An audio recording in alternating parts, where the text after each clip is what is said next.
Now, I love an Aussie bowling club. I love it not just because it's a fun place to go, but also it represents this lovely connection to decades and decades of people who spent their time there together, building community and being able to celebrate everything from a birthday through to a club championship. Now, just like the Greyhound decision from a few years ago in New South Wales, a bunch of people who don't really go to these things made a decision that is going to materially affect those places. And the decision has been made that there's going to be a massive increase in taxation on your local bowling club because it's on Crown land. Now, Kelly Sloan, you may remember her from the telly, but if you're lucky enough to live in Vaucluse in Sydney, you know her as your local member because she's just been elected to the New South Wales Parliament. She's Shadow Minister for Environment, but she's in the man cave now. Lovely to see you, rock star. It's great to be in the man cave. Welcome. Now, you are fighting hard. The focus is the Bondi Bowls, which is this beautiful bowls club overlooking the ocean, but it's emblematic of every bowls club in the States. The same one in Burke, in Bathurst, in Bawarrina. Absolutely. It's celebrating its 90th year this year. It's actually a bit further back from the beach. You can't see the view, but the view of the green is fabulous. And it's one of those clubs that's been a survivor. You know, it's had to sell off one of its bowling greens and turn it into a tennis court. But they have kids' holiday camps. You can get a schooner and a schnitty there. You can play barefoot bowls. But importantly, it's a not-for-profit run by locals for the community. And I got a shout out from them last week. They said, hey, Kel, we need your help. We've just got this letter in the mail from the government and we're shocked and we don't know what to do.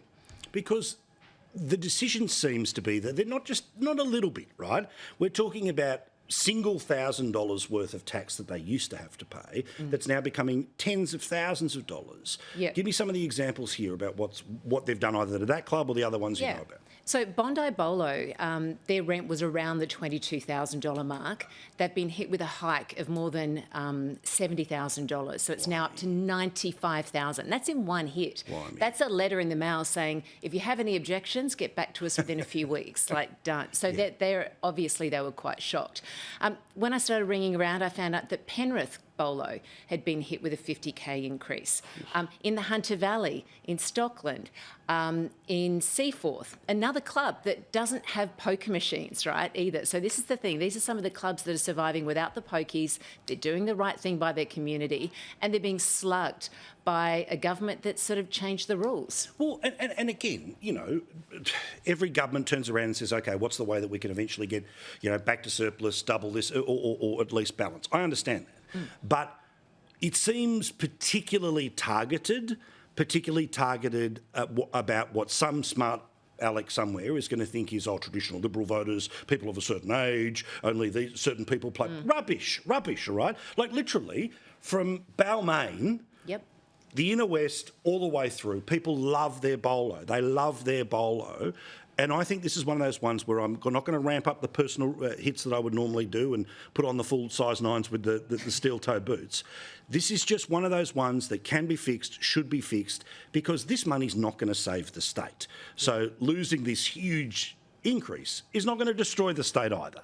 No, and clubs would expect a rent redetermination, which this is. Mind you, they've been paying CPI every year. So the government's been tricky about this. Chris Minns and the Minister for Crown Lands, Steve Camper, have been saying some of these clubs haven't had a rent increase in 15 years. Well, that's rubbish. They have been. They've been having CPI increases. What this is a rent redetermination, but it's a whopper, right? And it's unfair, and it would have been a no-brainer, you would think, for a government. But instead, Chris Minns doubled down and he said, no, we need this money. We need $6 million that we're going to take out of the pockets of your community clubs. And we need that. Why?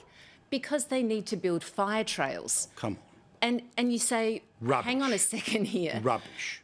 If this is the state of the New South Wales budget under Labor, then heaven help us all. Yeah, if it's this fragile, if it's that fragile. If it's this fragile that Chris Minns needs to put his hand in the pockets of our local community clubs, our not-for-profit clubs, then this is a government that can't manage a budget. And we knew that was going to happen. And so you have these small clubs, right, that have also been hit with big land tax increases.